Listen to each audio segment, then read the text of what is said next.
Remember the days when football games were fun and you went home with a smile on your face? Remember how the sweet sight of the ball hitting the back of the net made the hairs on the back of your neck stand up? Remember when you turn up to an away game, confident that your team wasn't about to undo all its good hard work from the weekend before? The Tilehurst then remembers. Sadly, that's not quite what we're used to in 2017 as the Royals slumped to a 2-1 defeat away to Sheffield United, and you could forgive a few envious glances being shot towards the home fans on Saturday as the strong away following, thanks to free coach travel, came away empty-handed. You get what you pay for, I suppose, and welcome to episode 141 of the TTE Podcast with myself, Marc Mayo. I'm joined this week by Alan West. Westy, how's it going, mate? Good, Mark. I'm very good. How are you finding your new job in charge? Yeah, it's good. As I said to you a moment ago, hoping doing this on the first take for the intro today. Didn't have the luxury of doing that last week. I made Steve Hoops sit there for a good 5 minutes while I fumbled my way through a number of takes. All comes in time, Mark. That's how I saw the right out as well. It's not as easy as it looks sometimes. Exactly. That's the thing. Wim did make it very easy, and we'll crack on then. Just a quick word for the Patreon campaign is very much back up and running for how we've taken control of it and taken charge of it. Anyone donating, anyone who wants to donate, go to the Patreon campaign, simply Google it. And also anyone, if you're listening to this podcast, doesn't follow us on social media, we are there on Facebook and Twitter. And we also have a YouTube channel, so keep an eye on that. And we'll kick on now with the recap. The Tilehurst End Podcast. Read the blog on thetilehurstend.com. So after a very enjoyable 1-0 win over Leeds, pretty much everything you needed in that game going for us, we then go to Sheffield United, a kind of similar game against a team that are also doing quite well, probably even better. And we think that we're into a new era, perhaps of Stam's management, and yet it isn't that, is it? No, it was very similar, same old, same old. It was a surprise to me. I know we didn't have Bob Varson, and that did change things. But I thought he might look at another plan because obviously it worked so well against Leeds. We managed to keep a clean sheet, which, let's face it, we don't do too often nowadays. We looked like a threat. We was better going forward. He's gone back to a similar sort of style that we've been losing at every week, and we've got the same result out of that. We've got defeated. But I would like to say one thing. I mean, Sheffield United have come out of the league below, so you would have thought that Reading would have had the better side, really. But the way Sheffield United played, I was super impressed with them, and if they can carry that on for the rest of the season, there's no reason why they won't go up 2 divisions. Yeah, well, this is kind of what I'm worried about in a sense that Stam clearly estimated Leeds correctly. He clearly got the game plan right. He knew what they were going to be like, and yet he seems to have underestimated Sheffield United in a way, hasn't he? He's gone back to this sort of, was it a 4-3-3? Was it a 3-5-2? We had Bakuna back in midfield with Van den Berg. There wasn't a striker, as you say. Sam Smith wasn't given the run out. If we were playing a 4-4-2, perhaps he'd have been up front with someone like Barrow just to make it work. But instead he's decided to go with kind of a Luco in centre mid with Behrens and Barrow up front. And I just don't think that it was the right approach, the right impetus to have for a game away to a team that's doing well. Square pegs and round holes, would you say? Yeah, very much so. Because I think that Bakuna, when he played at left back the other week, I thought he was exceptional. Right back, sorry. I thought he was exceptional. And again, I'm not one that if it ain't broke, don't try and fix it. I was just about to say. Do you know what I mean? Yeah. He looked like he played excellent. I mean, there was that last ditch tackle in that Leeds game. He looked a better left back than what we've got available. So why not keep him there? Because let's face it, we've got lots of midfielders, haven't we? We've got lots of central midfielders. Yeah. So it was a surprise to me that he put him back in there. We know he can do a job, but I thought the performance he gave the week before obviously earned him the right to take that position again. And we've seen the other players that have played down in that defensive role, and it seemed to work the week before. So I don't understand why he decided to switch that about. Because let's face it, Sheffield United could have had 3 or 4, maybe 5 goals. It was only for a bit of good goalkeeping and a few chances missed that they blew us away in the first half. And it just doesn't seem to learn from his errors. Now I'm thinking if you've got a Luco up front and you've got Barrow up front, you've got 2 players that are blessed with a lot of pace. Yeah. So why not play a bit more into the channels? Why not get them chasing after the ball? Why not tell them to get on the ball and run at players? But we didn't have the ball long enough to make any impact on the game, especially in the first half. And then by the time we had scored, the game was over, and I think Sheffield United would have come away very disappointed with a draw if Reading would have nicked something in the last 5 minutes. I think us nicking something would have been very similar to Villa, but potentially nicking something off us earlier in the season. That's exactly what I thought when I come up to that. It's exactly a similar sort of game. Villa could have easily nicked something against us, and they wouldn't have deserved it. And this was similar. But again, it's another away performance where Reading don't look like winning away from home. And at the moment, last year, there was a lot of games last year that we didn't look like we was going to win away from home, but our home form was sort of saving us. But this year, we're not picking up them points at home that you'd have thought they'd have got, and away from home, still they don't look like a threat in games for long enough to win them. But I find it quite bizarre in a way, because we've got the midfield. We are effectively trying to out-midfield our opponents with the sort of three-man setup, even Aluko dropping deep and having Gunter and Blackett effectively push on to join that midfield as well. And yet we don't seem to join the dots. We don't seem to have the midfield helping the defence or the attack. They're kind of in no man's land. You watch the first goal, I think Joe van den Berg is nowhere near the play. No. As it comes back out to Paul Coots. Great finish, but effectively you need a man in the D, or at least near it, to clear the ball. The second goal, again, it finds its way into the box too easily, and no one is picking up Billy Sharp. No one has as far as I'm aware, no one even knew he was there. No, yeah, he just completely stood on his own, and he's got a tap-in, and Billy Sharp's been well known for scoring tap-ins. It can't be a surprise, can it? No, it's not a surprise. Everyone knows about him. It's just odd to me that a team that, again, is going middle heavy with players can't keep more clean sheets. I don't know why they're not going away from home thinking, do you know what, we've got two quick players up front. Let's sit in, make ourselves difficult to beat, and try and hit teams on the break, because they've got players that are more than capable of doing that. So why don't they do it? Because it's clearly not working. So you've got to try something different, haven't you? Well, I think one of the players that I want to talk about is Aluko, and I think the way that he's been deployed and the way that he's been playing, obviously, it's not always fair to talk about a player's price tag and the fact he was 7 million, 5 million, whatever you want to think it was. Whatever it was, we're still not sure. Yeah, exactly. But then he's been put in a number of positions now, and I'm not sure we've seen a good performance out of him in any of the positions. No, it seems like he's being used as yes, we know he's a good player, we know what he's capable of doing. I think he's shown flashes of good play, and he does. He's come up with the odd assist, hasn't he? Yeah, and again, he had a lot of assists last year, but we know he's not a goal scorer in particular, but you still would expect him to be getting, in a full season, you've got to be looking between 10 and 15 goals in the advanced position that he plays. As a minimum, really. Well, we thought he was going to be a plug and play, sort of straight into the system, knows what to do, can link the play and everything midfielder. That's what we were paying for. Yeah, it doesn't seem to have a position that he likes to keep him in, though, does he? He just seems to sort of, again, square peg in a round hole sometimes. You'd have thought of a player of his ilk and the fact we paid so much money for him, the team would be made around him to a certain extent to suit how we can get the best out of him. But at the moment, that doesn't seem to be happening, I don't think. Well, that's why he's been moved around positions so often, is because he's being moved for the team as opposed to the team being moved for him.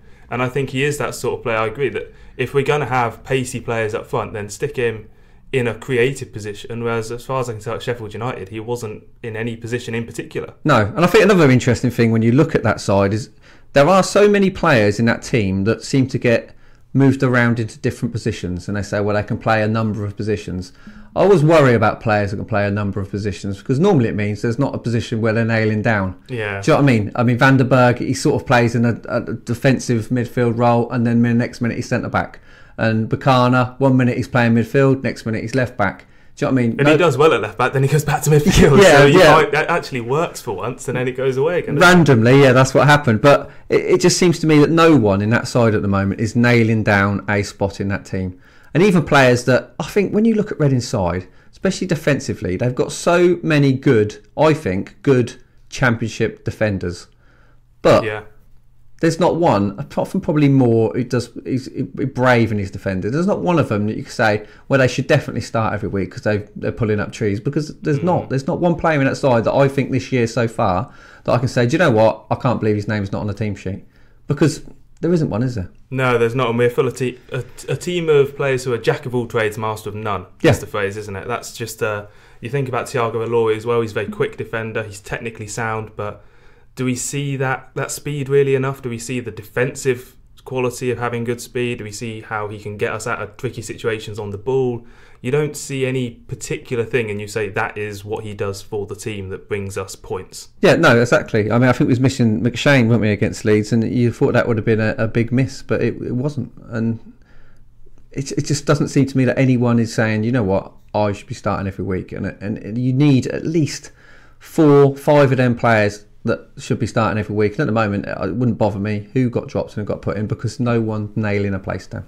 Yeah, I find it interesting. One of the things I've noticed after this game is that the complete lack of draws that Reading have on the road is absolutely stunning in a sense. You think that, especially in the Championship, it's a draw-heavy league, isn't it, really? Yeah. And I'll come on to this in why I'm doing so bad in the prediction league a bit later, is because I keep thinking we're going to draw. But in away games in particular, Reading have drawn once away this season, only twice last season. That is 3 in 30 games on the road. It's amazing. Drawn. That's an amazing stat, because you think, like you said, there's so many teams that are much of a muchness that you think you'd grab a lot of draws from away from home. But it seems that Reading sometimes are too easy to beat, and they're not too difficult to break down, if that makes sense to everyone, because they're not keeping clean sheets away from home, or rarely keep clean sheets away from home. I just think they need to go in with a different plan away from home and just sit in, be deeper, sit in, stop teams scoring against them, and then try and play on the break, especially when they're playing without players that are recognised centre forwards. Yeah, you think it'd be straightforward and common sense, wouldn't you? But that's kind of what we're lacking at the moment. And there is no momentum, especially this year. We're the 22nd best team at home this year. Last year we could afford to, week in, week out, go back to the Westy and win pretty reliably.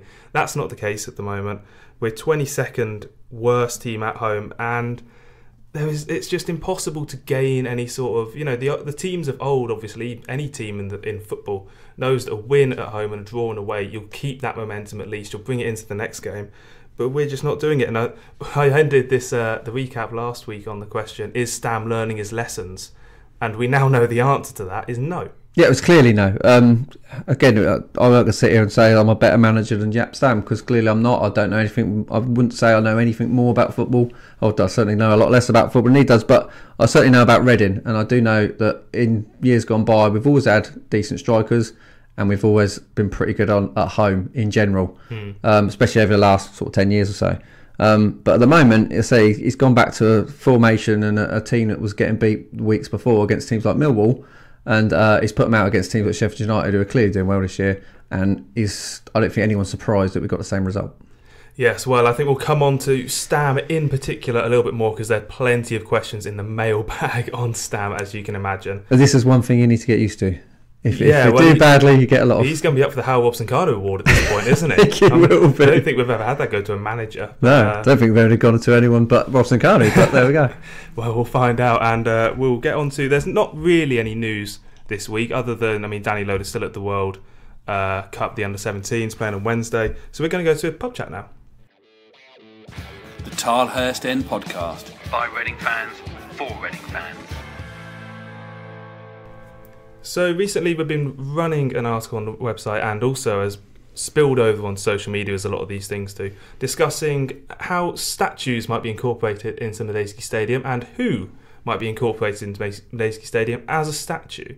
Before we start this, Westy, I'd like to throw some names at you, just to see if any of these take your fancy. We've got Steve Coppell, John Medeski, the 106 team in general, I suppose, Robin Friday, Maurice Evans is another one, Martin Hicks. Where do you stand on the statue debate? Very still. It's the best way to stand, isn't it? No, statues. I think, personally, Sir John Medeski would love a statue of himself outside the stadium. I'm sure he would really go for that. Whether I would or not, I'm not so sure. Well, doesn't he still live there? So he can look out from his window every morning and see himself. Yeah. That'd be great. Coppell, yes, definitely. First manager to take us into the Premier League. Highest finishing position. We ever had, probably the best footballing side I've ever seen down at Reading since I've been going, certainly. And I'm sure before that there was no better. Robin Friday, it's an interesting one, Robin Friday, because Robin Friday, his legend goes further than he ever did, really. It does. It supersedes it in a way. It does, supersedes him, because everyone waxes Liverpool at Robin Friday, but probably if you went around that stadium now or Saturday and you spoke to people, you probably only have about 10 people that actually see him play football. Oh, yeah. Wouldn't you? I'm sure he was a great player, don't get me wrong, but again, his legend is bigger status than he ever had. Martin Hicks, a player that I know very well from when I first started watching Rennie. Obviously he was captain at the time, played many games for him. I think the most appearances of any player. Went on to be a postman like myself, so well done, Martin. Maurice Evans, again, he'd done a lot of hard work for the club. Not just as manager, as coach and scout and all the other jobs that he took for Reading. I know his family personally, actually. I know his daughter, and his granddaughter, and I'm sure they would love a statue of him outside the ground, and it'd be a worthy statue as well. But again, I don't know how that would relate to the fan base as it is, if that makes sense. Yeah, well, as a younger quote unquote fan, rapidly losing that status, I think that having someone from the Elm Park era, someone like Morris Evans, I think would be a really good thing, because it'd be educating in a way. It would let us know that there was a football team in this town before 2003. I think there's only a couple of fair ways to do it. Then I suppose it'd be everyone loves a goal scorer. Do you know, and if you are the record goal scorer at the club, then maybe that's an opportunity for you to have a statue. And I'm just looking at your sheet here, and there's a player that I see lots and lots of was Trevor Senior. And obviously he's a top goal scorer at the club, and that record will remain forever, because I can't imagine anyone in modern day football staying at a club long enough to score that many goals. No, and that's the thing I was going to say with Martin Hicks as well. As the appearance owner, is someone going to take that off him? 512 games, I think it is. It's not going to happen, is it? That's 10 seasons, and we don't have that these days. No, it's just not going to happen. And then Trevor Senior obviously went to Middlesbrough and came back to Reading. That'd be a good one. Again, it's one of my boyhood heroes. Maybe for just personal reasons, I'd pick that one. Koppel, I don't think you could argue with that. As he was the first and will always be the first, there's no one going to better that. Although they could, his side could be bettered, but again, you can't see that happening in the near future. I wouldn't have thought. So there's a few others, like I say, Archie Lovell, Jimmy Quinn, obviously manager and scored a lot of goals for Reading at the time. But it's not. They haven't got records that won't be broken. Yeah, that's the thing. Is if someone's going to be there, they have to be a permanent. It's a permanent feature of statue. They have to be permanently recognised. That's right. And there's no point having someone there who is going to have their moment in the sun overshined. No, that's right. And what was the consensus then? What did people say? Well, I think there's a lot of backing for Koppel and Medeski, but the thing is with Medeski is that the stadium's named after him. So you need a stadium naming and a statue. Yes, but the stadium might not always be named after him. That's the thing. I do think that at some point in the near future, the Medeski Stadium will be no more as we know it, and therefore I think it's only right for us to have a statue there as replacement. Yeah, I think that as time goes by, I think when Sir John sadly passes away, I think that is when the statue will go upside the ground. Because obviously his influence on the club, whether you like him or loathe him, his influence on the club has brought a club that was, let's face it, a small club in a big town to a big-ish club. You know what I mean? He's done really, really well from when he took over to what could have happened, and the fact we could have been the Thames Valley Royals and we could have gone broke, and there's lots of things that were going on around about the time, or just he came out just after all that. He has turned the club around and made them a club that are capable of getting the Premier League and have been in the Premier League. That was under his stewardship, and I think when we move forward and we look back in history, I think he will be remembered fondly in the club archives and in obviously the history books. So I think he will get one, but I think unfortunately statues normally come when you're not about anymore. Yeah, well, that's the thing, is it depends how quickly the club want to act on this. It doesn't really seem like there's much desire at the moment to do it. We've certainly not heard anything that they're going to be doing anything. I think one of the things that you maybe need in a statue is a particular moment to be encapsulated, like the one in 60, maybe a few players lifting the trophy, or Koppel with the trophy in his hand. We've had Archie Lovell sort of aeroplane celebration, the Trevor Senior after scoring versus Arsenal in 87. I think Loyal Royal tweeted us in with that one as a potential moment to capture. And maybe you can have one as recent as the Wigan's playoff semi-final, something that sort of encaptures that from 2002, I think it was. I was just thinking in my head when you was talking, I was thinking it'd be nice to have one of a statue of the captains holding up trophies. Do you know what I mean? All of those captains holding up all of our trophies. Yeah, but unfortunately, if you become a successful team, that's going to have to go all the way around the stadium. So that could be a bit tricky later on down the line. But yeah, it's I think that you have to do something extra special to get a statue, and I think all the other clubs, when you look around, people who have got statues, your Brian Cloughs, them sort of people, do you know, and they've done something special, and unfortunately not with us anymore. And I think that's when you get a statue, and I think Sir John will get one, and probably rightly so, but he won't get one now unless he pays for himself and puts it there. Unless he forks out. Do you think we need one then? There's a lot of talk about stadium identity. The Medeski Stadium is often derided by many people as having a lack of identity. identikit, all those sort of words get thrown at it. It depends as to whether you want to invest in naming the stands or put more physical things inside the stadium, such as flags, such as banners that people can hold up and such before the game. Yeah, I don't think it particularly needs one. I think sometimes with these sort of things, it'd be fans' voices that get things done. If there was a real need for one, for example, if someone was to pass away, then obviously a lot of fans would say this is what we should do to mark. Well, that. like we had with Eamon Dolan in the North Stand. Exactly, and I think that's the only time that fans will clamour to do things like that. Otherwise, it just looks like a bit of a gesture of nothing. It's just let's put it up now and just try and make a feature of it when really it's not representing anything. Yeah, it needs to come on like an anniversary or something like that. Or we've had our 10-year anniversary for the 106 team, so we'll have to wait a few years for that. I don't know what sort of anniversary is coming up with Robin Friday. Aren't they making a film about him? They was making a film about him a long time ago, so whether they pulled it or I've not heard anything about it since. I have to keep up on that, but maybe on release day we can have a Robin Friday. Well, I know his daughter actually, so I might ask her, but I don't think they've finished it, that's for certain. No, I don't think no. We'll keep an eye on that, and we'll go on to what you guys are thinking with the mailbag next up. Get social with the boys. Find them on Twitter at the Tilehurst End and facebook.com/the Tilehurst End. Well, it's one of those weeks, Westy. When we lose, we get a full mailbag. We'll get used to that, Mark. Oh yeah, this is the era that we're in, and we will be talking Stam and season expectations and a great many things in the next few minutes. We'll start off with Andy from Thatcham, who's emailed in. Always happy for people to email in at thetilehurstend@gmail.com. Says, hi guys, love the podcast, keep up the good work, thank you very much. After the Sheffield United defeat, it sounded like Stam was blaming the players for not implementing the game plan. So which is it? Is Stam's plan too confusing, or the players not supportive of it?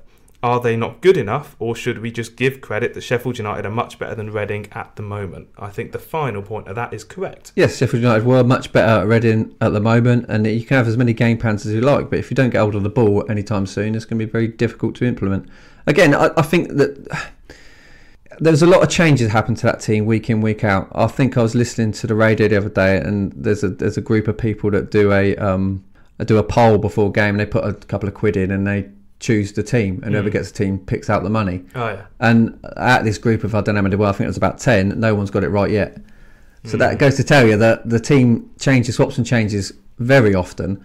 And I think if you're going to have a game plan, then at some point you're going to say, right, this is my team that I'm going to pick. I know you get injuries. I know some listen at home saying, whether they've had injuries. Yes, they have had injuries. But I think you need to say, this is their position, and I'm going to stick with them for 5-6 games and trying to get a settled team to know what everyone else is doing. And we've had a lot of changes to the team this year. Obviously, a lot of players that have come in and are starting. Yeah. And I think you need to say, right, okay, you can have the position for a couple of weeks. Let's see what you can do. But we don't seem to do that ever. No, well, he's also changing the actual game plan a number of times. Yeah. He's not sticking with, we're going to pass it around week in, week out. We're actually going to have a couple of weeks when we're going to play on the counter, or we're going to play 4-3-3, we're going to play 3 at the back, we're going to be a bit more fluid, and all of these things. I think with Premier League quality players, they remember what you tell them, and it's easy, and they'll go and do it on the game. But during a championship season, 46 games for championship players, it just goes over their head sometimes. Yeah, and also with Premier League footballers, and I think we all witnessed it this week. Anyone watched the Chelsea game against Watford, and Watford were absolutely all over them for large parts of that game. They missed a couple of sitters. Chelsea weren't in the game, but Premier League footballers will get you out of trouble where they score goals that they probably shouldn't, and you won't see. Unfortunately for Reading, we're not having players that score goals full stop, let alone worldies. They're just not putting the ball in the net. But then we're not creating a lot of chances, are we? And I think he needs to look at saying, you know what, this is my team, this is what we're going to play. And yeah, sometimes it's horses for courses, but in general, people need to know their positions and not swapped about so much. Was he right to blame the players? Because he did sort of say that the players, when they don't do certain things, when they don't get the basics right, this is what happens. Is that the players' fault? Was he right to say that? I think it's a fair comment. I mean, he knows what he tells them. We don't.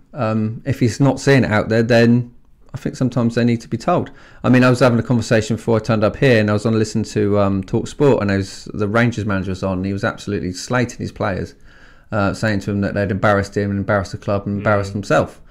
Now, my friend said to me, he said, would you do that if you was a manager of a football club? And I said, do you know what?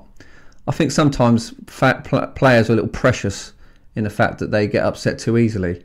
Now, if you've gone out and had a football game for your park team and you've come off the pitch and you know you haven't given it everything you had, and someone tells you that, you should look at that as a boost to you to say, you know what, I didn't do my best.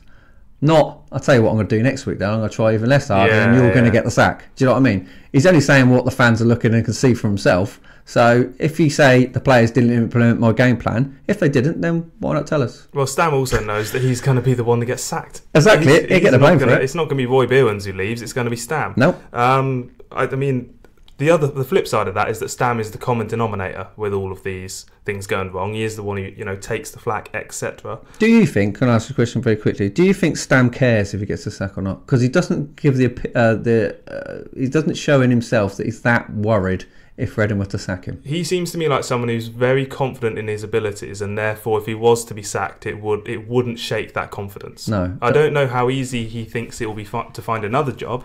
Maybe he thinks he can go back to Holland or something else and has a plan B, but I don't get the sense that he's clawing at every chance he has to keep. He's not worried, is he? Because like I say, if Stam was to get a sack, then the whole world is his oyster. Do you know what I mean? It's not like an English manager who tends to stay in England. With Jaap Stam, he's played in Italy. He's well known throughout the world. He would pick up a job. He could go to China in a second. Yeah, no, I don't disagree with that. Well, Andy Johnson said he's fed up with Stam. Ooh. He thinks it's boring, negative, and now unsuccessful tactics. Would you forgive and welcome Pardew back if he could be persuaded? No, I don't like Pardew. I never did. I thought his tactical decisions sometimes were shocking and his substitutes were worse than Stam's. So, no, I wouldn't welcome Pardew back, and no, I wouldn't forgive him. Well, I think if he could be persuaded, I think that's purely the size of the cheque you're signing him, isn't it? I'll be honest with you, Mark. If he come back tomorrow and we started winning games, I wouldn't care who's in charge. Really, I would not care, and I don't think anyone does. I don't think anyone gives a damn who's in charge of Reading as long as they're winning games. No, I agree. I mean, the whole forgive Pardew thing. The thing is that realistically, if you bring Pardew back, I know he'd do the same thing. If he saw a better job, he'd go again. And I think that's probably a sign of the times as opposed to a sign of a manager. It's if you were given a higher opportunity, any of us would take it. Do you know, I think football fans live in a bit of a fantasy land where they think that this isn't a job for people. Pardew wasn't a Reading player. He got no link to Reading other than we gave him an opportunity to coach. He done well for himself and he said goodbye. And every player on that pitch would do exactly the same thing. Which used to make me laugh when they said Lampard and Gerrard and Terry were all very loyal to their club. They was loyal to their paycheck. They was getting also very successful clubs. Very successful clubs. We're winning every week pretty much, and they was paid a fortune. I would be loyal to that as well. Yeah, it's very easy to be loyal. I think it's also important to remember that if West Ham came in for Stam tomorrow, he'd be off. Of course he would, and who would blame him? Not me. Well, Theo says, why doesn't Stam trust Sam Smith, the academy striker, who he understands is a youngster, but if we don't have any other strikers, surely he deserves a chance? Again, I think we discussed this a few weeks back. I've seen Sam Smith on a couple of occasions. I didn't think he was anywhere near ready to play for the first team. Now, I know there'd be people sat at him screaming, saying, well, no one's scoring goals for Reading, but is Sam Smith a better player than the players they've got on the pitch? I'd argue probably not. Not to say that he won't be. And I wouldn't, even if you brought him off the bench and give him 20 minutes, I don't think anyone could complain about it. In anything, it buys you extra credit with the fans. Well, that's the thing. We've seen this before from the club, haven't we? Because they're prepared to let a young player play and not do very well, and they give manager a little bit more time if they're putting sort of homegrown players on the pitch. Oh yeah, it curries favour. Yes, it does curry favour. But I think he was worth a go. The thing is with the Sheffield United game is that you're playing a team that's so good, in a large sense, that it almost doesn't matter who you're putting up front, because unless you can get the ball to him, I may as well have played up front against Sheffield United. I still wouldn't have done any less or more than anyone else. No, when we was well out of the game, I know we scored the last 5 minutes, but let's face it, no one see that really coming. After that, if he'd have chucked him on, or if he'd have chucked him on 10 minutes before that, then I think everyone thought, well, at least he's put a striker on the pitch. Whether he'd done well or not, it wouldn't have made the blindest bit of difference. I'm surprised if you're going to put a player on a bench that often that you don't give him 15, 20 minutes sometimes. Yeah, I think the start might have been a bit much, but I have to agree that substitution would have been... I don't see what you got to lose when you're 2-0 down, especially away from home. Hoops actually has written a piece on the website about Sam Smith. It'll be interesting to see if he starts against Boa on the weekend, but I doubt he will. No. I don't see it happening. But if he's there, I would throw him on and give him a few more minutes that he's getting at the moment. Scott Graham, speaking of substitution, said, why did we bring on McShane when looking to come back from 2-0 down?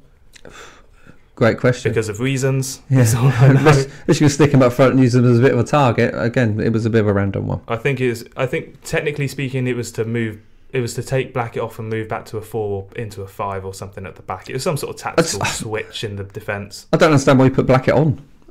As I said before, he switches off far too much for me. And I think a lot of the problems we have is because he switched off, and he addressed them last week against Leeds and then put him back in the side the week after. Well, yeah, there's...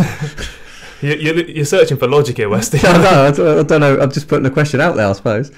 Lloyd Moore says, it's all about home form. Let's get that right. The crowd have got to give support, but it starts with the team performing. On the positive side, if we can find the Championship messy in the January transfer window, is anything possible? I mean, didn't we kind of get a good Championship attacking player in the summer in Sonny Aluko, as we've discussed? Yeah, and Bob Varson come in as well. And I know we haven't had Kermigan, and Bob Varson's been in and out. And again, we've spoke before about the fact I'm not sure he really likes him. Let's get things right. It is about home form. It is about winning at home, which we've done last year quite successfully. Yes, the crowd do need to get behind the team, but Reading fans notoriously will pick a negative when things are going badly. I'd fear for Reading on Saturday if Middlesbrough score first. Let's put it that way. Oh yeah, definitely. Because it's at the position now where people they've seen last year, they've given success. Let's face it, no one thought he was going to get. We missed out, unfortunately, on penalties, and now this year we've started badly with a side that's cost a lot of money. And you'd have thought, and I still think that there's enough in that side to be a good top half Championship side easily. There's goals in it. There's defenders who know their trade. If you organise them properly, then it should be relatively straightforward to get at least mid-table. There's a good side there waiting to get out. It's just whether it will or not. Well, in terms of January, I don't see us pulling up any trees unless we can pick up some sort of Premier League player who's been discarded, like Naki Wells maybe doesn't get a game at Burnley. We can pick him up on loan. I don't see anything else happening. No, they get a striker on loan. That'd be about it.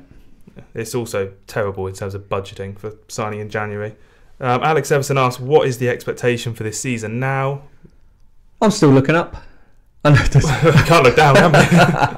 I'll tell you what, it's a podcast of saying things that are wrong. I think it's just fans in general, I always think, you know what, I always look at the league and think, where's sixth position? Oh, it's 10 points above us. Wow, that's not insurmountable. No, absolutely. And it's not. And I think if they could get it right or get it back to somewhere near where it was last year, I don't think they'd have too much trouble moving up the league. But again, the more the games run out, the more you start to worry about it. But I think there's a good team there somewhere. They will find it. Yeah, my expectation is for just a bit more entertainment. I understand that you're not really expecting too much in that regard, but I just think that it reminds me so much of the Brendan Rodgers year when you had the first few months and it was pretty awful. Then McDermott came in. I'm not saying a manager has to change for that to happen, but even when we finished 9th, I think it was, under McDermott that first time he came in, it was an enjoyable second half to the season. Yeah. You could see progress happening. That's my demand, to be honest. Yeah. Expectation wise,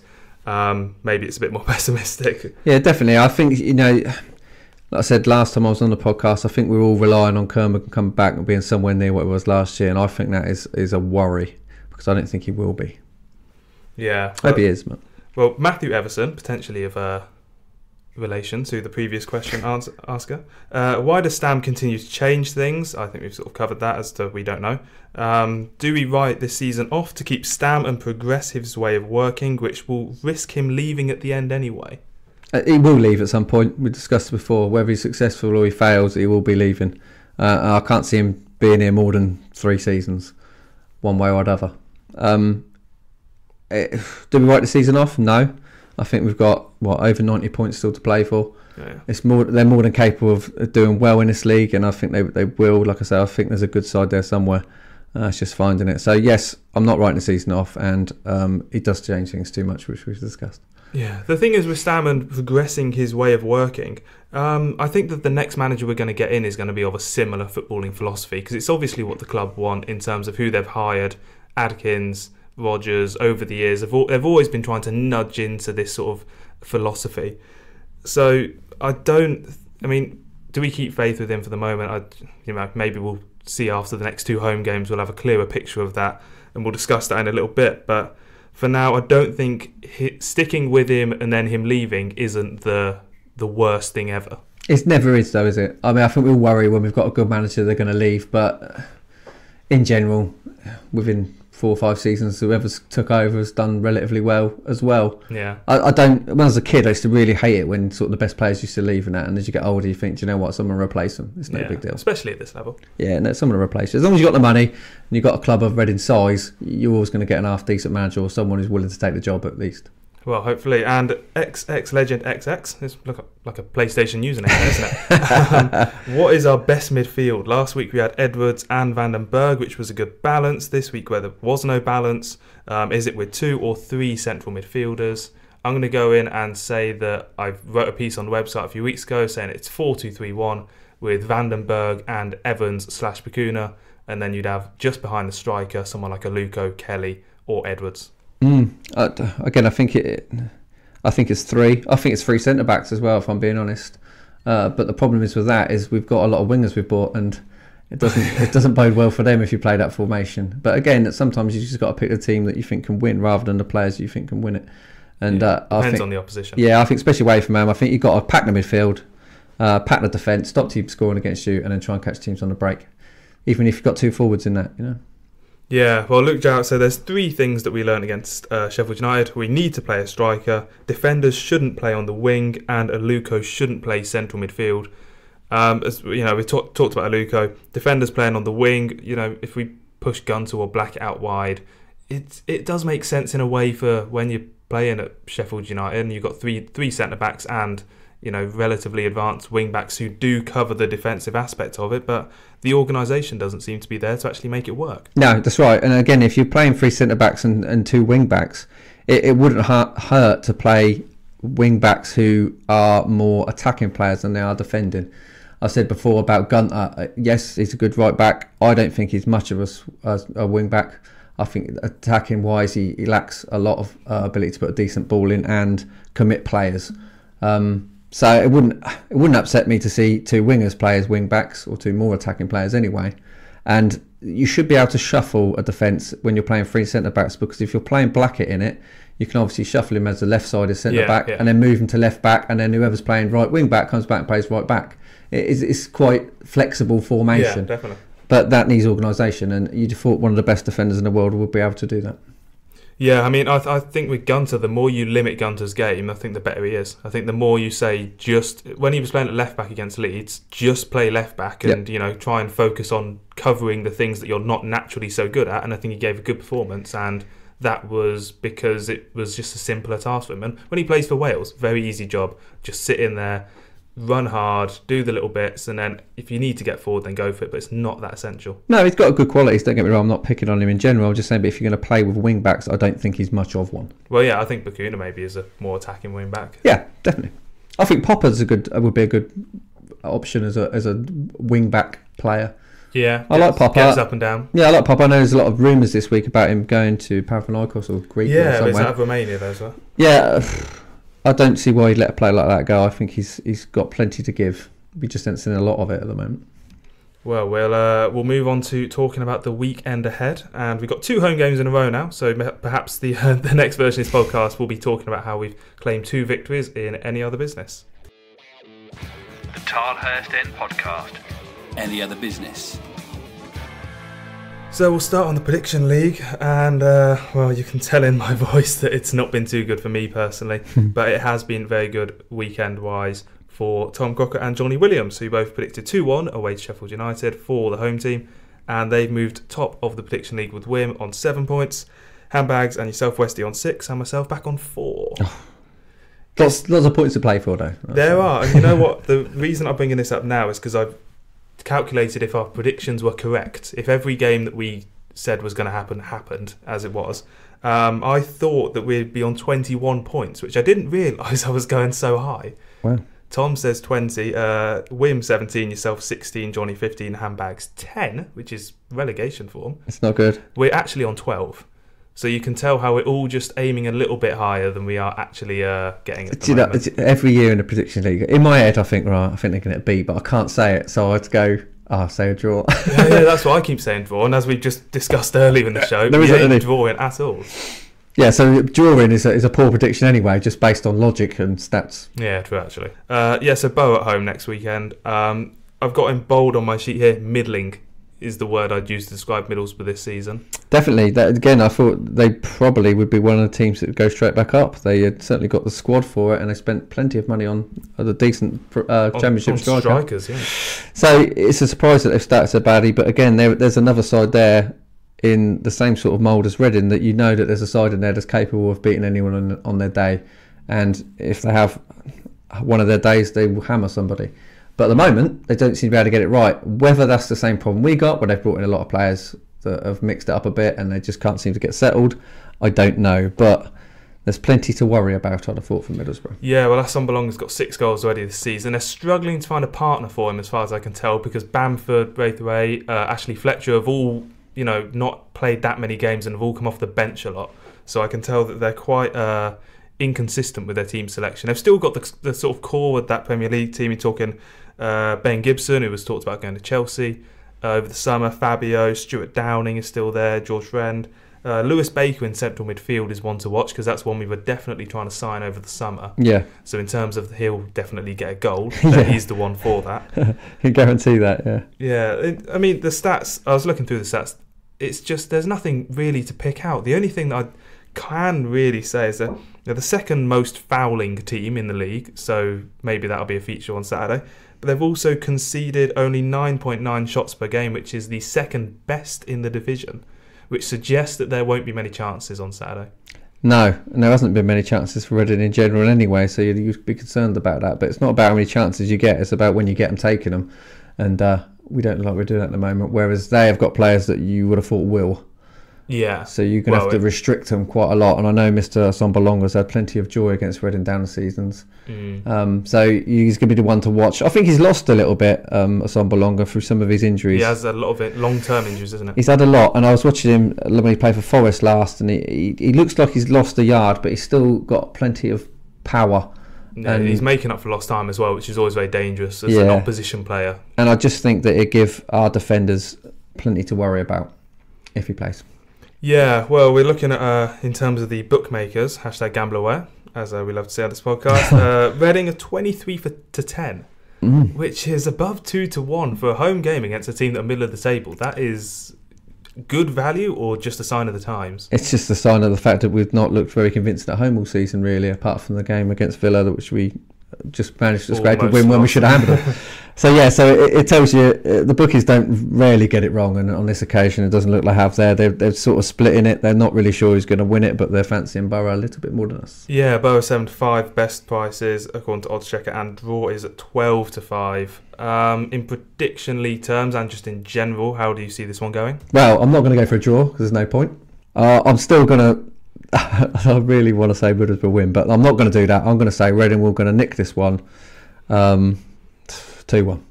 Yeah, see, I'm going to have to go with Borough 2-0, because I can just see this being the game that tips a few people over the edge. It's so hard to call, isn't it? We have absolutely no idea what Reading team are going to turn up, let alone the questions over the opposition. No, we just hope that they're brave enough on Saturday to not be too concerned what noise might come out of the crowd. Yeah, well, that's the test. I don't think Stan will be. It's the players, isn't it? That's the test, because if things start going badly early, I think some of the members of the crowd might turn quite quickly, and I don't want that to happen. So I just hope that Reading can get in the lead and have a convincing performance. An early goal will settle down that game so much. Yeah, they need a performance at home where people not only enjoy it, but Reading can get a win out of it, and I think that could help turn things around a bit quicker. Yeah. I mean, let's face it, if we come out this with 4 points or 6 points, 2 home games, then it'll look a lot rosier for a little while, won't it? So let's hope they can do that. Absolutely. It's Forest at home on the Tuesday after, isn't it? So I think 4 or 6 is always what you're looking at for those 2 home games. And do you foresee a circumstance where Stam is not in charge after those 2 home games? I think there's always the potential that if you don't win games, you will get the sack.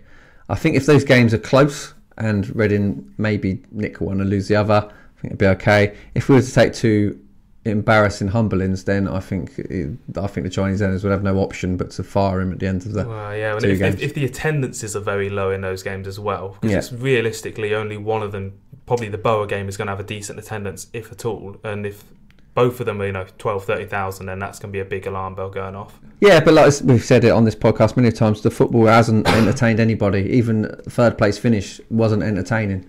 I think there's one game last year that I actually sat there and thought I really enjoyed that, and that was Fulham at home, and that wasn't the one that was called off halfway through. I don't know what I was watching then. But yeah, that was it. So yeah, they do need to make things better. Either results wise, you can play boring football, wins games. I don't think anyone cares about that. But if you're playing boring football and you're losing games, people do tend to worry about that. Yeah, and I think history, looking back at how Rodgers was sacked, he had 2 home games in a row. First one we got dismantled by Victor Moses, Crystal Palace. The second one we conceded a late equaliser against Scunthorpe. And this is, we're looking at 2 very similar games to how those featured in that season. And I think that I don't expect him to be sacked even if we do lose those 2 games. But I think my personal support for him is going to be largely hinged on how we play. Oh, definitely. And again, like I said, it's a matter of, have you learnt your lessons from the previous games? What we're going to do up front, God only knows.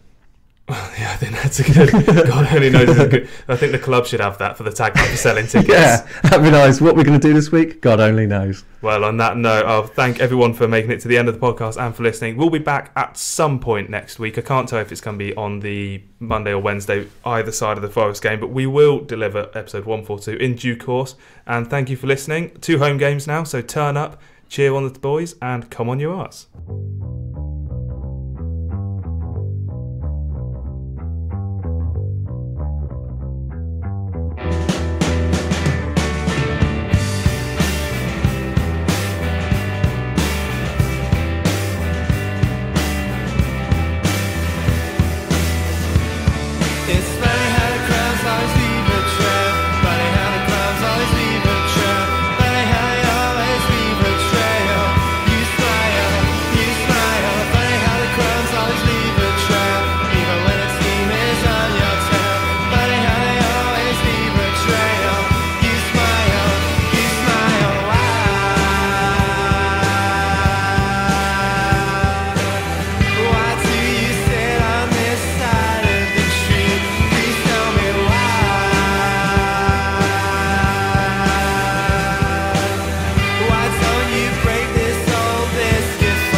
Just